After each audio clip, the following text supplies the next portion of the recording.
Okay, hello everyone. I'm going to be presenting about Saul Axelrod. My name is Samantha Clark. We'll first start off with some facts about Saul Axelrod that I have found. Here is a picture of him in his university seal from Temple University. He is an emeritus professor at Temple University. He officially retired from Temple in 2011. He was actually the first recipient of the Michael Hemingway Award in 2006 for outstanding applied behavior analysis achievements. Saul Axelrod has written over 10 books and 63 journal articles, and he is very well known in the field of ABA for his achievements.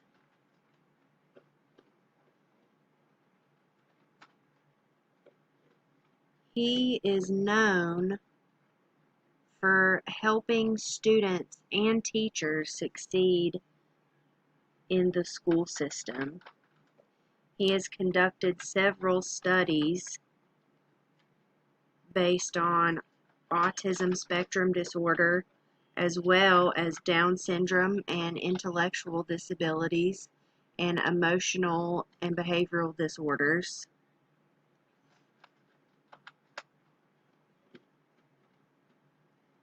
He gives teachers the resources and the information to be able to deliver positive and negative punishment and reinforcement at appropriate times and use it correctly. He has also been known to help those who are in poverty situations. And here is just a little reminder for everyone of what positive and negative reinforcement and punishment looks like. A little brief description in the corners. The first article that I found is the behavior and achievement relationships with emotionally disturbed children. In this article, the thing that I found most interesting was the Dothan Project, which began in 1974. It consisted of 40 students that were referred by either teachers or counselors or families. And all of the students either had emotional or a behavioral deficit. And something that they all had in common was that all of the 40 students came from poverty. Most of the families in this experiment were receiving assistance from the government. In order to assess the effectiveness of this study, the Woodcock Reading Assessment was given before the experiment took place, and a post-test was also given at the end of it. The experiment was in a separate school, but it was meant to imitate the regular schools that these children attended before this experiment. The only thing that was changed was how the reinforcement and punishment strategies were implemented. And we will briefly talk about the scores. So as you can see, the means and standard deviation are listed for the pretest and the post-test scores, as you can see here. The change in the scores, and then all of the behavioral components that data was taken on.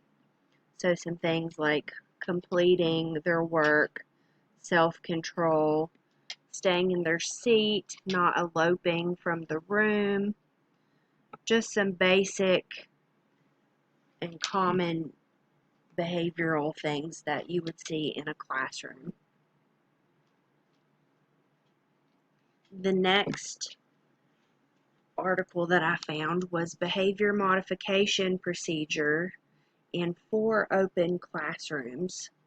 I really liked this one because the concept of an open classroom is set up almost like a Montessori school, if you all have heard of that. There are no desks, there are individual workstations, and the children are free to roam around the room and work on what they choose to work on first. There are still set things that they have to do in order to achieve grades, but the work is very much student-led. The first phase of this experiment was to run a baseline using an interval timer. Interval timers were set for about every 10 minutes, as long as it was 6 times per hour. And the interval timers were to determine whether the students were on task when the teacher decided to go around and see who all was actively working on their assignments. So in baseline data, no reinforcement is given. It is simply just determining what the students are doing at the time. For the second phase of the experiment, reinforcement was given. So if the students were on task when the interval timer went off, then they would receive either a check mark or a minus, and the students were able to work for points, which would, if they got enough points, they would be able to get extra recess time, some extra play time. The third phase was actually to run baseline again to see how the data changed from the first baseline. And then for the last phase, points were given again to get extra recess. So there were 4 groups in this experiment. Each one had a different subject that the teacher would lecture on. So the first one was math, the second was language arts, the third group had social studies, and the last group had science. And all of the assignments were individualized to each student's cognitive abilities and on their diagnoses. So as you can see in the first phase of the experiment, in the baseline, the data is a little bit skewed. It's a little all over the place. When the first set of reinforcement was introduced, we have some very high numbers. The reinforcement was clearly working, and then baseline, it kind of dropped back down again for the third phase. And then the last phase, we had several students in each group that met mastery criteria. This is a quote by Saul Axelrod. Behavior analysts who have effectively used punishment-based procedures have argued that the use of punishment-based interventions should be viewed as a temporary choice until more effective procedures can be devised. Now this quote goes with the next article that I have found, and the next article really talks about self-injurious and aggressive behaviors and how to most effectively handle those behaviors. So here's just some pictures, some examples of what self-injurious behaviors look like. We have a child biting, another one pulling his hair, some scratching. This article really focuses on what's more effective, punishment or reinforcement. What do you think? My first initial answer was reinforcement, because that is what we are taught to use as ABA therapists. But upon reading this journal, it is actually quite the opposite. It implies that punishment-based procedures are more effective in decreasing self-injurious and aggressive behaviors. By implementing something like a response cost,